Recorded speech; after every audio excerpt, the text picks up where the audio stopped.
Time to wake up. It's Saturday morning. Find some milk and cereal. Grab a bowl and spoon. No, a bigger spoon. Head to the living room and take a seat on the floor while Joseph and Chris present to you Saturday Morning Cartoon!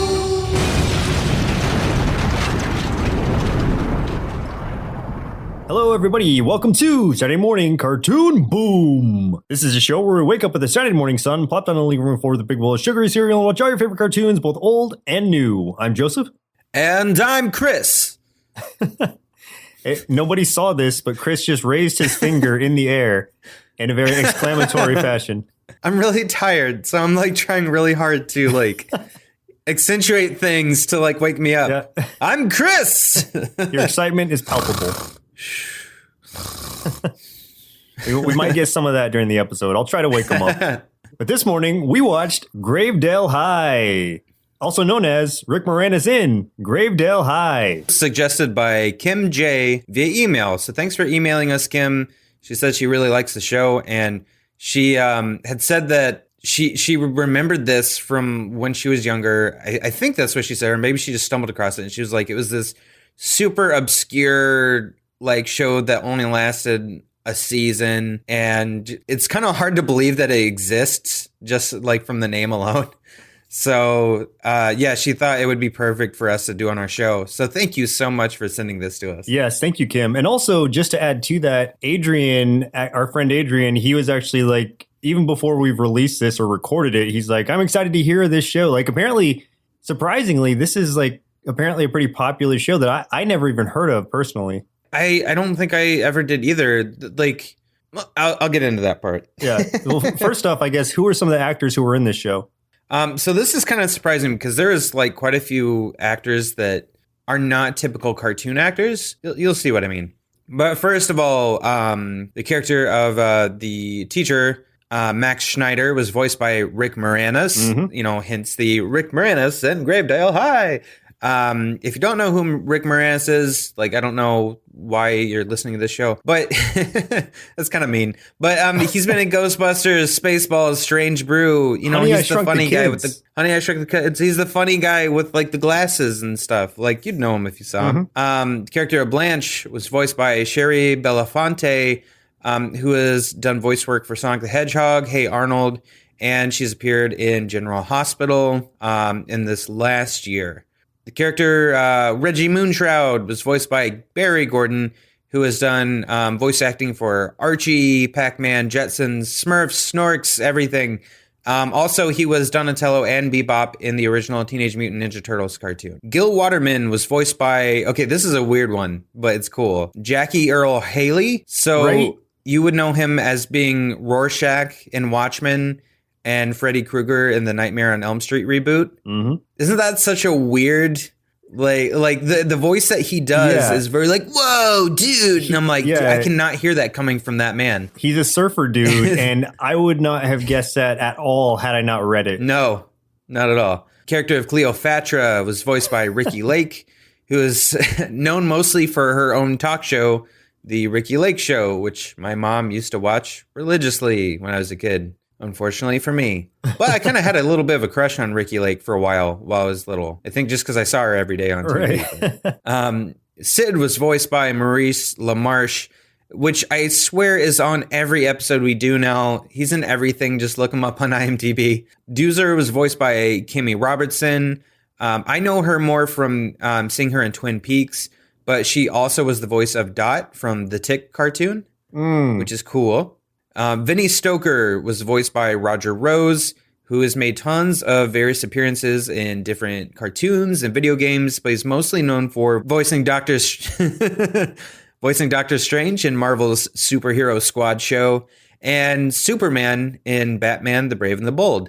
And then finally, Frankenstein and the character J.P. Ghastly III was Frank Welker, who is also in everything.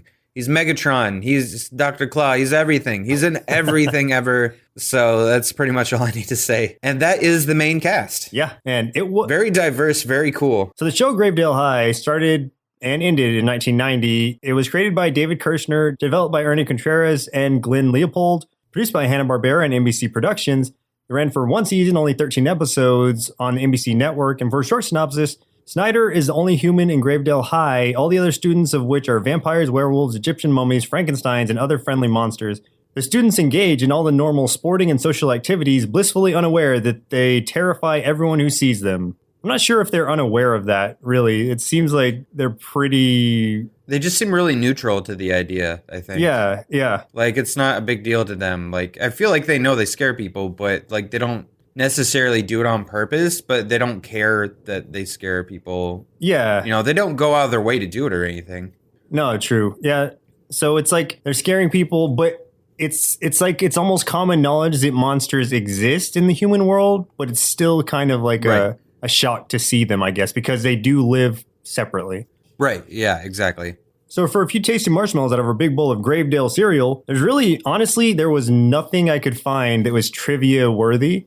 So I'll just name off, some of the monsters that were in this show that might be notable and people might be able to have an appreciation for. So there's, like I was saying in the introduction, there's vampires, werewolves, there's zombies, there's Frankenstein's monsters, there's lagoon creatures, like Creature from the Black Lagoon, there's invisible men, there's mummies, there's gorgons. By gorgons, I mean like the snake-haired ladies, like Medusa. Like Medusa. Exactly. Yeah. And trolls even. There's even like a blob inspired by the Blob. Oh, yeah. Blobby. There's a cyclops. There's a cyclops. There's also like a human fly type figure who was hilarious. I loved this fly. And then there was also like a alien kind of thing, that thing with the big brain. Oh, yeah. Do you know what I'm talking about? Which I know was based off of an old monster movie, but I don't remember what it's called. But I remember seeing that and I was like, that's a really deep cut. Yeah. If you look in the background, like you can see all kinds of things. They're just minor characters. But basically, if you're a fan of any kind of monster, you'll probably see it in this show. One of them's just a dog person, which confused me. He was very much Scooby-Doo because he even talked like him. Right. I wasn't really sure why, like, there's all these monsters, but then we just get, like, a dog. Yeah. Like, it's not a scary dog. It's just an anthropomorphic dog. There's also an anthropomorphic pig and elephant. Oh, yeah, you're right. Which is weird. The elephant. Yeah. And the elephant guy wore, like, a bag on his head. Yeah, he was Elephant Man, but he was like Elephant Man, the movie, but he was Elephant Boy, and he was an actual elephant, but still had a bag over his head. So, right, yeah. Some weird stuff, but relevant, I guess. And I guess still made sense as far as kind of bringing any kind of cultural icons into this monster world, which I can appreciate. Oh, I agree. Yeah. So, Chris, do you have any memories of this show? For memories, I didn't think so. This was kind of like, I mean, the last few episodes we've done are kind of like, I didn't think I knew the show existed, but then there was something familiar about it. The thing that was familiar about it for me was the character of Frankenstein. Like, I recognize that character. I recognize his look and his sound. So that just leads me to believe that I must have seen at least a clip of it at some point as a kid. But that would be pretty much it. That'd be my only exposure. It's the only proof I have in the mystery of if I've seen this show. You know, are you familiar with the drawing or cartoon called Rat Fink? Like the art? Yes. Where it's I've that gross rat. It's been a long time since I've seen it, but yeah, I have seen it. Yeah, it's like that gross rat in a drag car or something. The drag car. Right. I used to have some pogs with him on it. Yeah. The only reason I mentioned that is because I don't think I remember this show, but since you're saying Frankenstein reminds you of something, there's also like a Rat Fink kind of Frankenstein looking thing that I've seen around. And I don't know if it's newer or older or what, but it's basically a Frankenstein's monster in that drag car. And oh, really? Yeah, I don't know where I've seen that, but that's the only way this kind of jogged any kind of memory of mine, because I don't think I've ever saw this show or heard of it. I knew who Rick Moranis was as a kid because I saw Honey, I Shrunk the Kids. I saw Ghostbusters, all that stuff, but I never would have tied it to the show. And I don't think I ever saw it. Yeah, I can't say if I did or not. All I know is the one character. Yeah. I guess let's go ahead and just talk it out then by jumping into the 3 episodes we watched for today's show, which were very first episode, highest rated episode, and finally randomly listener chosen episode. Order may vary depending on how these episodes fall chronologically, but of course we have to start with the very first episode. Nice. I did that one pretty fast. I didn't break. That was super fast. I thought I was going to fail right there. So proud of you. Or ashamed. Either way. You've gotten a lot of practice in. I have. Yeah, this is episode 67. Oh my goodness. I know, right? So you've said that line 67 times. 67 times. I think it's been that way. More than that, because you've probably screwed it up if you did. Oh, true, yeah. Probably about 100 times in total, if we're being honest. Right, exactly. So the first episode is what we start with. Long Days Gurney into Night. Season 1, episode 1, where Sid has tonsillitis. Sid is the invisible boy, by the way. Sid has tonsillitis and has to go to a human hospital to get it sorted out. How does one perform an operation on someone who is invisible? Question mark. Oh, I don't know. Well, let's tell everybody. I gotta say, like, it's very, very seldom that I really don't like an intro for a cartoon, like an intro song. But I really did not like this one at all. Okay. It was just... I can give you that. Like this episode, especially having to hear it, because I don't usually skip through the intros, but this one I did after the first episode. I was like, that's enough for me. I've seen it. And it's that... It was not good. It's like that high-pitched Gravedale High at the end of the song. Oh, yeah. It's like, oh my God. This... Yeah. I wouldn't even try to do it. Sounds just like it. Yeah, uncanny. I nailed it. Uncanny. I nailed it. And Rick Moranis, dude, like, he did not sing well in his part in the intro song. It's very much like he wasn't singing so much as he was talking it out. Yeah, it was almost kind of like, it seemed like he was trying to sing, but was like embarrassed to sing. But intro aside, that I forgive that, but we're coming into this. This is a good intro episode for us, not necessarily in the sense that I guess it's kind of the teacher... Schneider. Ugh, I hate the name Schneider. It's like nails on a chalkboard to me. I don't know why. I just like, if you have the name Snyder or Schneider, I probably don't like you. Oh. just based on your last name. So Rick Moranis' character, Max Schneider, he is a teacher who comes into this. He's a human teacher that comes into this monster school, which is completely monsters. It's disgusting. Everything's terrible. The kitchen is filled with roaches and bugs, but this is all acceptable and preferable. Like this is how these monsters live and want to live. Primarily, it consists of undead students or just very monstrous students of all sorts. And this is his, I guess, not his, I don't know if it's his first day because he knows some of the students, it seems like, but he got his own parking spot. We see that, which is, you know, how there would be signs on a post in front of some parking spots like reserved. This one is like a tombstone with his name on it. That was kind of funny. It's like that. And he ran over a cat like immediately. No, yeah, there's a cat that keeps dying in this show. Mm-hmm. But it's undead, so technically it's not dying. I guess it's re-dying, but it's hit a lot and used as a prop for a lot of different things. It's because the cat's green and it has like a permanent tread mark over it because it's constantly getting run over by vehicles. Yeah. And it's like, and that's not the only time in the 3 episodes we watched that it gets run over. Like it happens quite a few times. Yeah. And it also falls off the building. And it gets sawed in half or almost sawed in half in one episode. Oh, yeah, that's right. Yeah. Poor cat. So I guess like to try to make it easier, we should probably say like the main characters and then what kind of monster they are. Okay. So just looking through the list here, we've got Blanche, who is a zombie from New Orleans. And she's like a very Southern Belle talking kind of zombie. Yeah, absolutely. She quotes a lot of like Scarlett O'Hara and things like that. Like that's how she talks. Reggie is a werewolf and he's kind of a nerd. He's really intelligent and kind of teacher's pet in a way. Yep. Then we have Gil, who is the like creature from the Black Lagoon kind of thing, but he's like a surfer, like, whoa, sorry, teach, like that kind of guy. And he was kind of interesting, at least. I think he was one.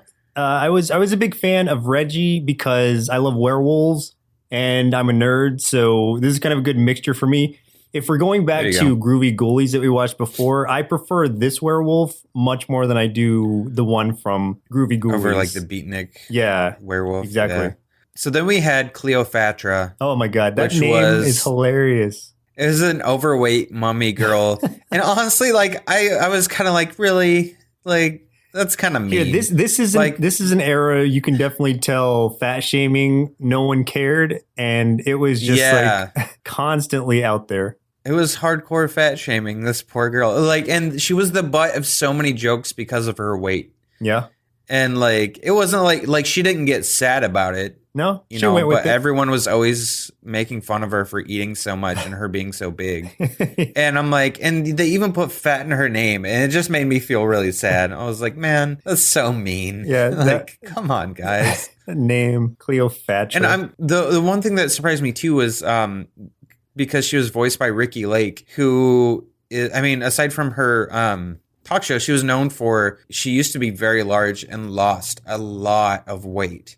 So I was kind of surprised that she voiced a character that was constantly being made fun of for her weight. I was like, really? Do you know if it was in because this was 1990, do you know if that's the point where Ricki Lake was still bigger, or had she lost the weight by then? I don't know, but I think she would have lost the weight by then. But I'm not entirely sure. So Interesting. I don't know. Sid, like we said, is an invisible boy, not man, but he's invisible. Doozer is she's a Gorgon, like Medusa, and she's kind of I don't know how to describe her. Like, she seems to be like the kind of like, not like cheerleader, but like she would be the popular girl if there was a popular girl at the school.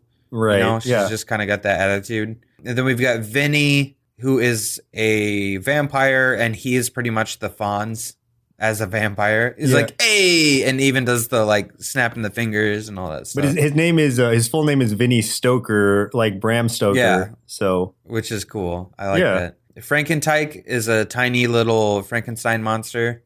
He's very small. To know Frankentyke, all you have to know is that he says, "Hey, man," a lot.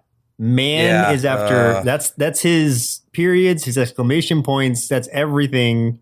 After every sentence, just about, it's man. It's kind of like they tried to make Bart Simpson a Frankenstein's monster. Yeah, absolutely. Honestly. And then the other one is J.P. Ghastly III, which I wasn't even really clear on what he was supposed to be. I think he's like a ghoul or a gremlin or something. He's like gnome-like. He's very short, but I don't think he's... And he looks kind of like Peter Lorre, like he sounds, the big eyes, and he sounds talks like him too. Yeah. But that was also Frank Welker, right? Yeah. He does a good Peter Lorre. Yeah, he did that, and he did Frankentyke. Right. So, which you could there was some similarities in their voices, so you could tell it was him. But yeah, so those are all the main characters and what kind of monsters they are. Yeah, and that's just some of the characters, but these are the ones we see just about every episode, if not every episode. Right. I was going to say, in this episode, they are kind of going through introductions of all the students, and there's one point where Sid, the invisible boy, is in front of the class, and the teacher's asking, basically what they want to be when they grow up or what they want to do. And Sid wants to be, this is something about Sid, is he's constantly doing impersonations of different people, different comedians, etc. Not even just comedians, just different people altogether in pop culture. Right. 'Cause he does Michael Jackson, he does Elvis, he does Rodney Dangerfield. I think he does Robin Williams also. No, he does do Robin Williams once, yeah. Yeah, or he at least says Robin Williams' name at some point. And his dream is to be in front of a crowd, basically doing stand-up or just making people laugh. That's his thing. Right. So he's kind of the class clown. Exactly. And he comes out as, and it was kind of a clever way they did the introduction of the characters or things about them. Like, he grabbed one of those class skeletons, and since he's invisible, he basically looked like he was the skeleton because he's behind it, directing it. And it introduces all the characters, like, says their name and some things about them. Maybe not all the characters, but he does it to a lot of them. And that way we get a brief introduction to these characters in the first episode, so we know things about them in a way that feels somewhat natural because he's going through his stick. He's going through a little comedy gig that he's worked up. So he's introducing these characters. And the whole time, like, we're hearing him start to like cough a little bit and, he's feeling ill, but unbeknownst to him or really anyone else, he is going to end up, like the introduction says, having to go to the hospital. I was going to say, everything he does, like every joke or anything, Mr. Schneider's like, oh, that's really funny, Sid. And I'm like, it really wasn't. Like, it's not that funny. And he's constantly interrupting class and stuff. And I'm like, what teacher would be like, let that happen and be like, oh, that's funny? I would be like, shut up. You're getting a referral. Mr. Schneider is a very supportive teacher who definitely is wanting to help the kids to pursue greater things. Sometimes, like, because he seems like he lets Sid get away with a lot. but he doesn't let Vinny get away with a lot, because anytime Vinny does or says something, he gets like agitated. Well, but Sid could do whatever he wants, and he's fine with it. Vinny's very full of himself, though, so he's kind of a trouble student, and he's always late to class. So that we can intro that. Gil was late to class also, which it's one thing that bugged me too, is that like I feel like the writing on this show wasn't that thought out, because they used the same line twice, in that like Vinny shows up late and Mr. Schneider's like, "Thanks for joining us, Mr. Stoker," and he's like, "Hey, teach." And then like 5 minutes later, as class goes on, Gil shows up and he's like, "Thanks for joining us today, Mr. Waterman." And I'm like, you just said that to, God. So in this process, like after this part is all done with, we're seeing Sid's health declining. We're actually not seeing it. Oh, fair enough. He's invisible. We're hearing it decline. Oh, hey. Yummy. Hey, man. Hey, man. So they try to take him first to the nurse or the doctor for the school. And this is kind of funny where the headmistress Crone, she was like, no, the nurse. What is she The nurse ran away too? or the nurse left. And then she was like, or the teacher was like, all right, we'll take him to the school doctor. And he's like, the nurse left with the doctor, or the doctor left with the nurse, or something like that. So they ran off together. And what is the headmistress supposed to be? She's almost like a ghost in a way, but I don't know if she is. But she's got like a metal hand. Yeah, some kind of weird metal hand that falls off a lot. She might be like a ghoul or something. Either way, I know she's very old because she's at least like 200 plus. Yeah, because she's been running that school for 200 years. So she's pretty old. Right. So I don't know what she's supposed to be. But yeah, like they never explain why he gets hired. I don't know. Maybe they were just looking for a better way to culture their students to help like make them more human friendly or something. Because I know at one point the headmistress says like she's not against humans like some of the other monsters are. It was like affirmative action for monster-human relations. Kind of, yeah. He's like almost a diplomat for humans on behalf of them. Yeah. But it seems like he's a teacher for multiple subjects at this same school. Yeah, I kind of think that it's almost like, I don't know, like when you get to middle school or something, you have different teachers for different stuff. But before that, when you're in just like grade school, you have the one teacher for everything, or at least I did. And I think that's how it's set up here. It's just the one teacher teaching each subject for a specific group of students. Mm-hmm. So I'm sure there's other students in the same grade that might have different teachers, but that group of students are assigned to him. Right. What he ends up doing because of Sid's sickness that we hear, not see, is he has to, and the nurse and the doctor are gone, so he has to take him to a human hospital. And in the same way that like humans are afraid of these monsters, it's almost like monsters are somewhat frightened of humans as well. Yeah, it's kind of interesting in that way. This reminds me a lot of, and I know that this show came after the one that we were talking about, but like Our Real Monsters has a lot in common with this show. Yeah. Oh no, that's very true. Yeah, it's Our Real Monsters was like a middle school type thing. Is that what it was, or was that high school also? I think it was. I think it was almost more of like college, honestly. Like okay, yeah, it was hard to tell. I could be wrong, but I guess yeah, because when those monsters graduate, like they get to officially go and scare, I guess. Right, and there's so many similarities in that. I mean, they're monsters. They live in a dingy, gross place. And with things like if you say, oh, this food is disgusting or it stinks, they would take that as a compliment. Yeah. And it's the same case in this show also. I see influence on many other things because I'm like, I mean, I'm sure you've seen like Monster High, like those dolls. And I think there's a web series about that. And I'm like, there's no way they didn't take that idea from this show or something similar. Yeah. Because it's so uncannily similar. Yeah, I feel like this show specifically inspired a lot of different shows of that ilk, and some more successful than others.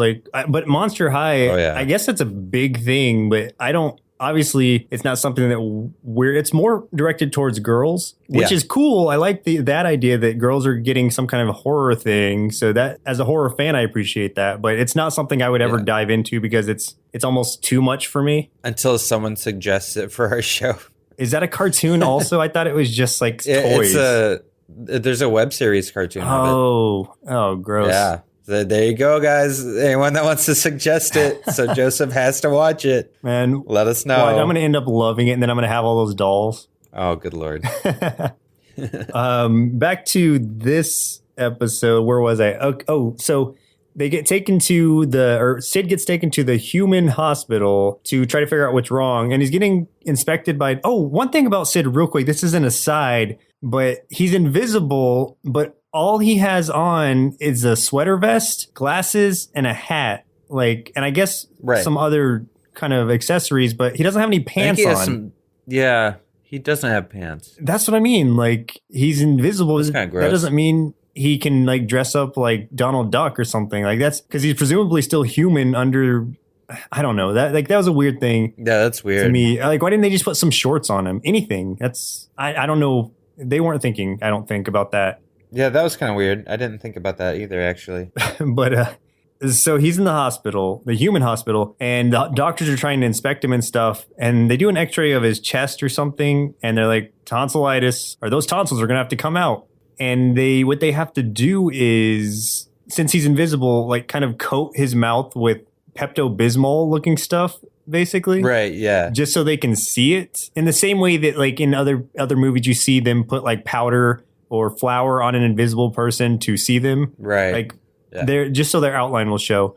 And initially he runs away from it because he doesn't want his tonsils out. He's scared of it. And he runs into a room of sick children who are scared at first, but then he starts to do his little stand-up act for them. And we cut over to the other students going through the hospital and doing kind of interacting with it. First, they're scared. Well, at first they don't want to come because they're so afraid of the human hospital. And then the teacher... When they get pulled over by the cop, that's pretty funny, actually.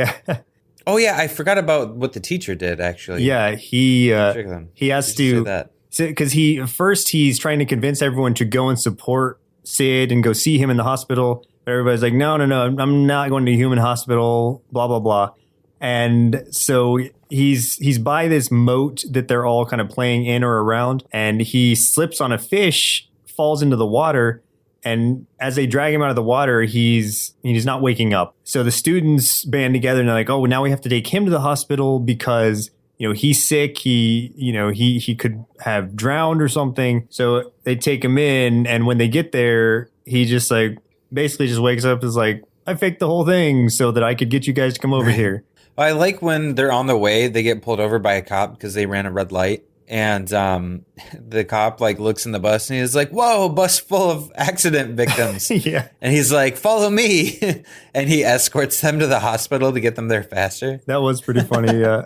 And of course, when it's revealed that Mr. Schneider tricked them all, and he's like, hey, that's cool. Yeah, you tricked us all. That's awesome. Or that's cool. That's cool. And but so everyone's going through the hospital doing their own thing. These monsters. I know that the Gorgon girl, Doozer, she finds a room full of newborn babies, and basically is like, I'm good with babies, and her snakes are all going around. The babies start screaming. Oh, they find Cleopatra, and they're like, these bandages are really old. They need to be changed. Yeah, because I think she's a burn victim. Oh, they think she's a burn victim with old bandages, and they need to change them.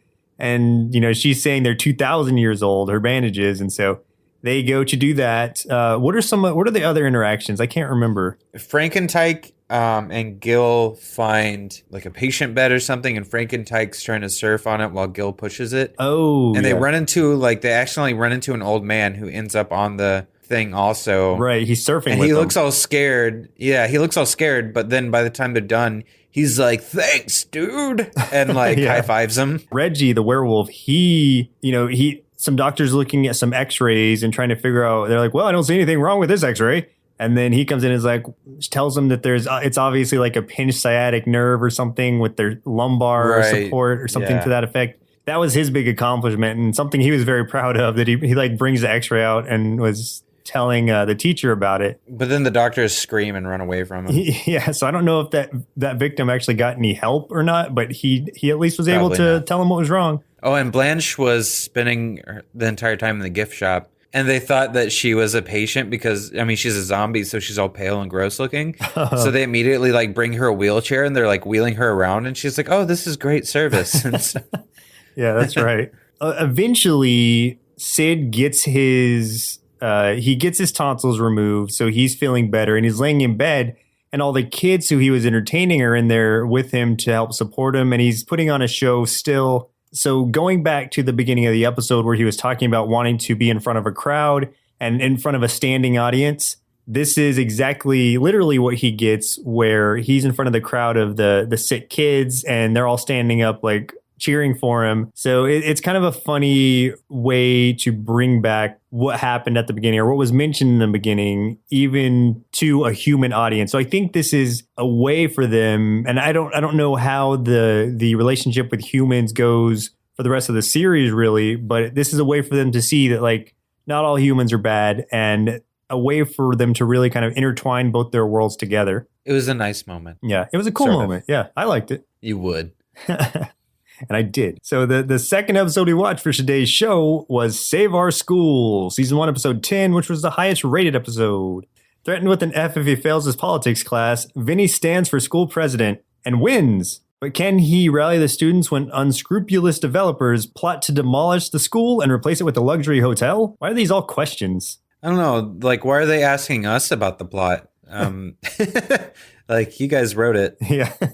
Not us. So, like, at the beginning, we get to see kind of the opening with these humans who are these developers. They're planning, and one of them's on an oxygen machine, so he's constantly got this mask with him. And the woman is there also just trying to, planning out the whole thing, telling them that they need to buy this property, which is Gravedale High, because it's broken down. It's basically condemned, or they'll sell it for cheap. So we need to go get it and turn it into a luxury hotel, or turn that area into a luxury hotel on Cemetery Hill. Which is weird because, I mean, it's surrounded by a cemetery, isn't it? Like, why would you want a hotel there? Yeah, I don't know. I don't know what the exact placement. I think they were also, or she was also at one point talking about putting a golf course there and like putting it around some of the graves or something. So I think the expectation was to keep the graves there and just kind of work or build around them in a way. So maybe it would be a themed like horror hotel or something. Like, I would not want to stay or like golf where a bunch of people are buried. I would feel mean. Especially I feel so bad. If they move the graves but not the bodies.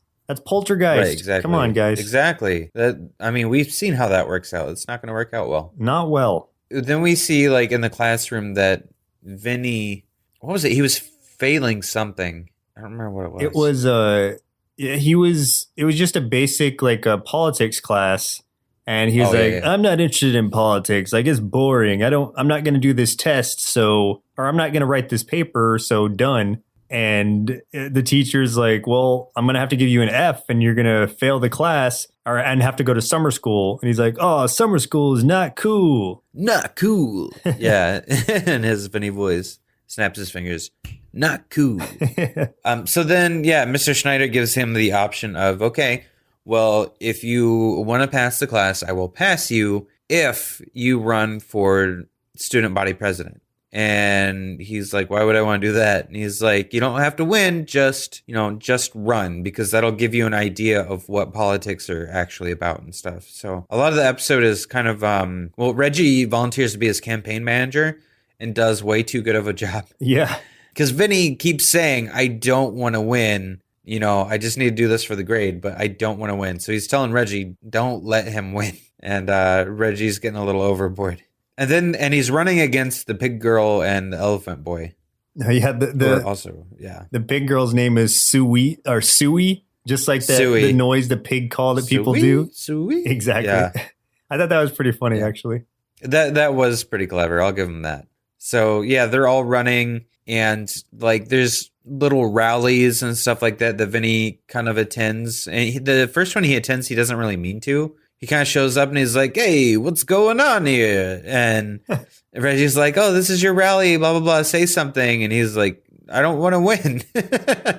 But everybody's like supporting him and stuff, and he doesn't want it, which is kind of funny. Yeah, a lot of the episode does revolve around that. At least the first half of it is that going on. And as expected, if you've ever seen any show or cartoon ever, since he doesn't want to win and he would be the most unlikely candidate, he, of course, ends up winning because basically by popular vote. The other two are very straightforward and they want to win. They're trying to make all these changes, but he's just like, he's too cool not to win, I guess. Like, he's just very popular and so chill about it that everyone ends up voting for him for no real reason. I was gonna say, one of the jokes that I liked in this was when Reggie asked him to speak in front of everybody. He's like, what do I say? And like, somebody's like, what do you think of the cafeteria food? And he's like, I think it stinks. And the chef guy's like, thank you. Oh yeah, he's like, oh, thanks, Vinny, you got my vote. And so yeah, exactly. He's getting all these votes accidentally, which is pretty funny, the way that they're going through it. And it comes down to the vote, and they lead up to it where you don't really, I mean, but they don't lead into it where it's like, he's definitely going to win. They draw it out and he ends up winning, but he's like, all right, now how do I get out of it now? Basically, how do I quit? And what happens is it overlaps with the developers trying to get the property. First they come there and they're denied by Headmistress Crone, whose family has owned it for, over, I guess, 1,400 years because... Yeah, it's been like thousands or something. Yeah, and so she denies them straight up. And so they send a health inspector over. Mr. Nitpicker. Yeah, Detective Nitpicker over, and he's checking everything to all the violations to health code, which is basically everything if you're putting it on the scale of human health. And so they're definitely going to fail if they don't have it fixed up in a 48-hour period. This is when the teacher, Mr. Schneider, and he encourages Reggie in order to not have to go he encourages Vinny to not have to, in order to not go to a human school, to rally the students together as the class president to clean up the school altogether to human standards in order to pass its inspection. And so that's what starts to happen in almost like a montage type thing where they're going through, they're cleaning up everything, the lockers, they're complaining about it the whole time because to them, cleanliness is gross. And the cook is having to kick all of the bugs out of the kitchen, and he's really sad about that. Oh, yeah. Like, all of them had stuff in their lockers, too. Like, all of their lockers are coffins, first of all, which is fun. But, yeah, like, what was it? Blanche had a whole bunch of spiders inside of hers. Yeah. And she was really sad to see him go. And then Gil, like, just starts eating them all. I was like, dude. Did you see that? This might have been in the first episode. But did you see the mummy teacher, like, in his he, like, sarcophagus? sleeps in one of those. It's got, like, a pinup calendar in it. Yeah, it does. Because it zoomed in on that a little bit. And I was like, oh, that's fun. That was kind of funny. And so they work real hard and clean it up, and the inspector comes back and everything's looking ship shape. But then he climbs up on top of the building with a white glove and finds some dust and then says it has to be condemned. Yeah. I'm like, over some dust? Like, geez. Yeah, so it's coming to the point where the humans are coming in and the bulldozers are there and they're about to tear it down, about to cut the mayor or something's about to cut the ribbon on it to honor it as being condemned property and doze it. Yeah. And so at that time, Vinny comes in with the rest of kind of a rally of students. They're letting him know, or he's gone out actually independently kind of and gotten a lot of signatures on a petition to stop this tearing down the school. It isn't really working that way. And what ends up actually happening is some of the people some of the zombies and other monsters who signed the petition come in to assist in stopping it. And they're basically threatening the health inspector. And out of fear, he confesses that he took a bribe from the developers and that, he was sorry or something. Yeah. And I think the police were there also. Oh, yeah, he gets arrested. They're like, you're going away. Or he's like, the only thing you'll be inspecting is the inside of a cell. And like through the whole thing, his like catchphrase was like, big violation or something like that. Oh, you know what? It was acronyms. Or major violation. It was a bunch of acronyms. Oh, yeah, he was doing Yeah, he was doing acronyms the whole time. Like the dust thing was like, this ledge is FOD, full of dust. Right. And Yeah. some various things like that. Like that was his thing. Yeah, he was constantly doing that. And he sounded kind of like he sounds kind of like Boss Hogg from Dukes of Hazzard. I wouldn't be surprised if that was the voice actor because we've seen him do different things. Like he was in a Scooby-Doo thing. You know what? That's what it was. It reminded me of that voice. I couldn't place it until you said it just now, but it was that voice because I was like, I've heard this voice before. Yeah, I'm pretty sure it was probably that guy. So he admits it. So then the mayor and city council or whatever are just like, okay, we're not going to tear it down. So yay, the school is saved. So we can watch more episodes of this cartoon. Actually, only 3 more episodes since this was episode 10 of 13. Good. Oh, I don't know. I was enjoying it at this point. I was still enjoying it. And the end of this episode, it wraps up by everybody's cheering. The council members revoke the right to tear down the school.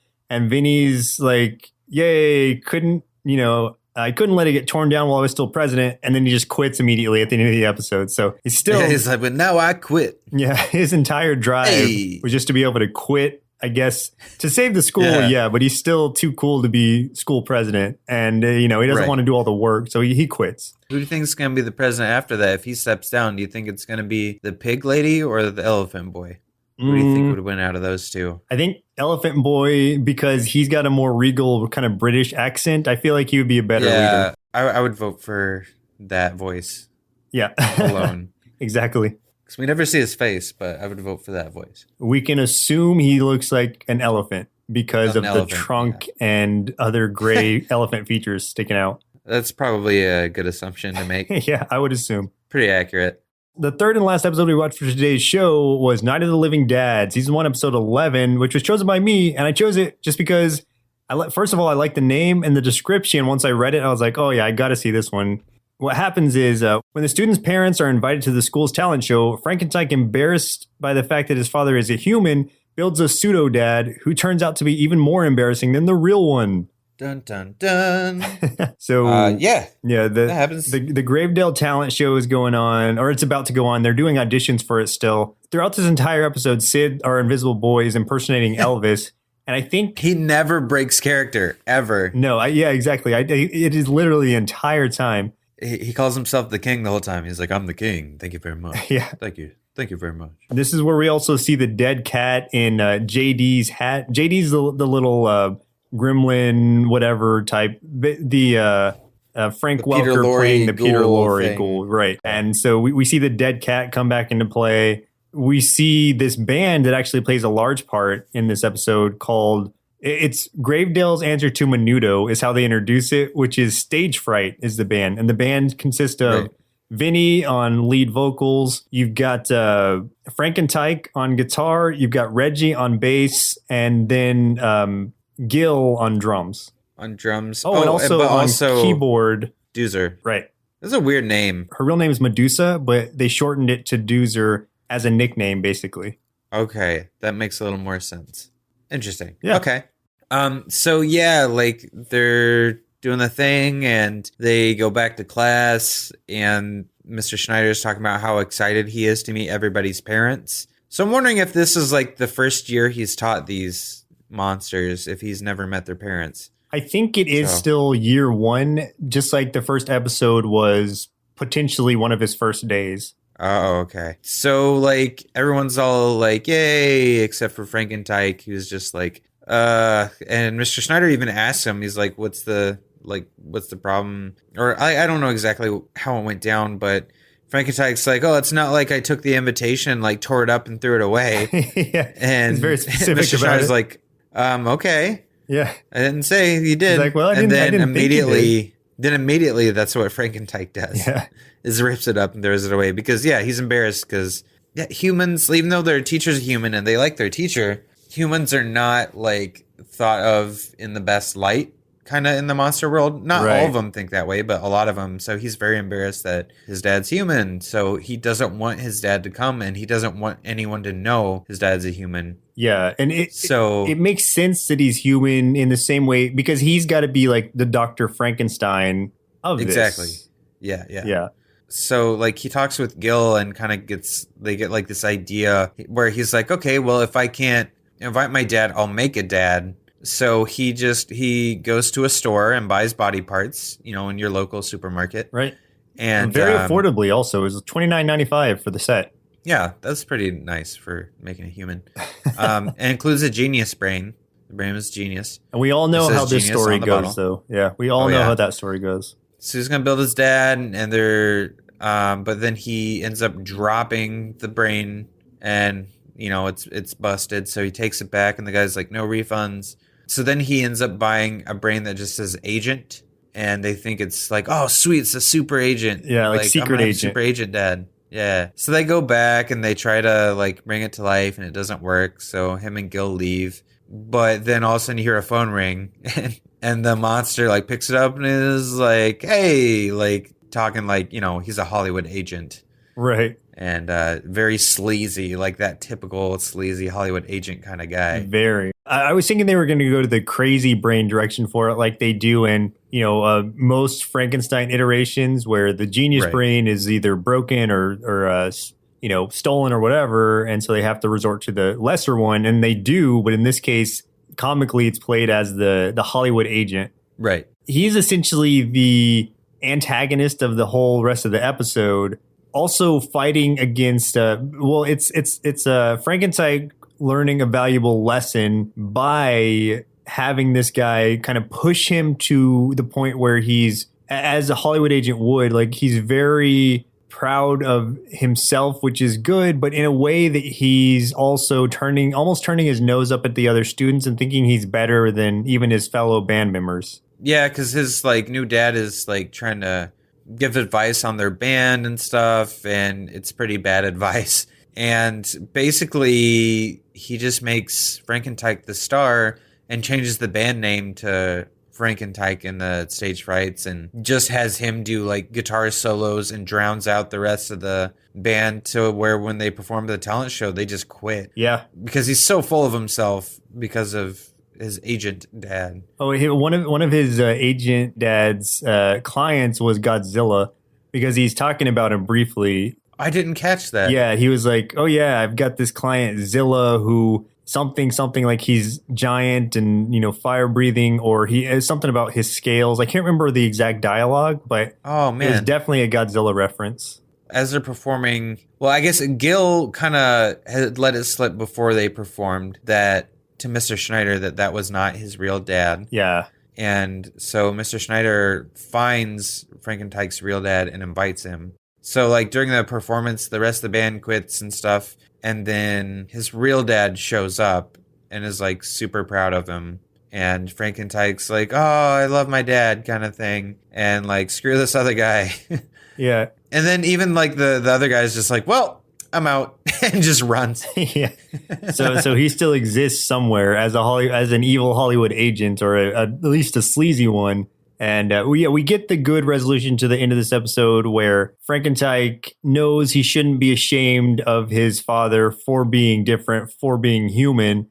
And he has a line where he's like, he made me what I am today, which is both figurative and literal. Yeah, that was clever. And then the band begins playing together again, and they're top of their form, and everything goes well.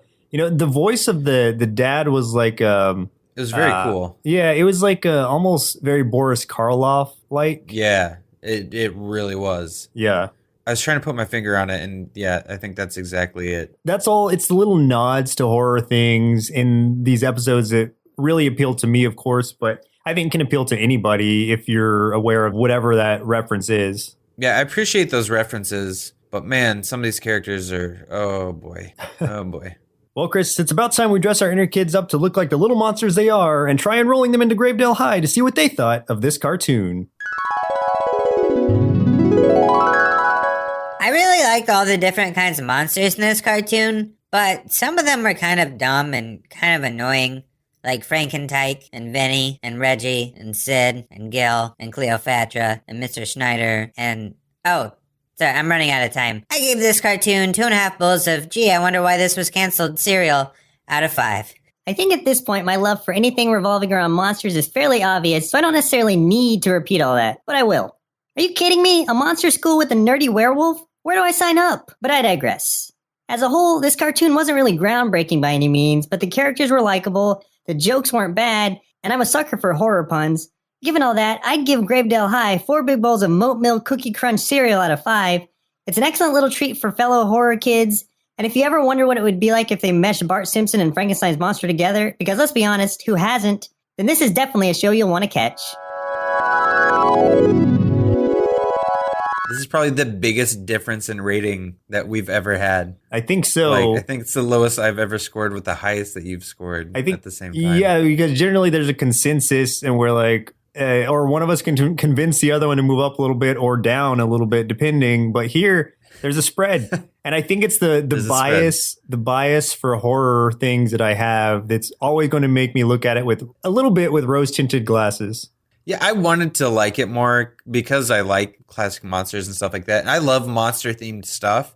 So this was something I thought I would really enjoy, but I was just kind of like, oh, it just fell so short for me. I mean, on that note, do you have any final thoughts about the show before we close out? What you see is what you get. You can't expect anything like, amazing, and it's not anything that's going to change your life. But if you're a fan of shows like this, if you liked Groovy Ghoulies, if you like Our Real Monsters, you could look at it like we were talking about earlier as a predecessor to that even.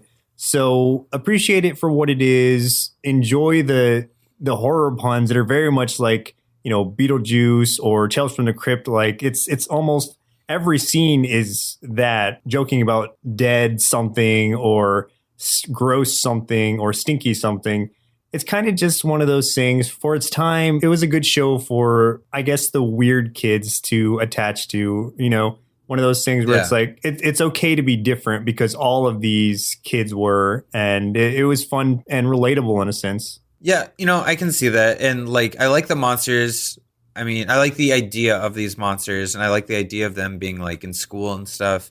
Because I think that's just a really fun premise. And it had its charm. I mean, there was things about it that were charming. It was just, I think the writing for me is what got me. Because I feel like it was not written very well. I feel like a lot of the characters just didn't have what they needed for me to enjoy them. There's a few that I liked. I liked Blanche. I liked Doozer.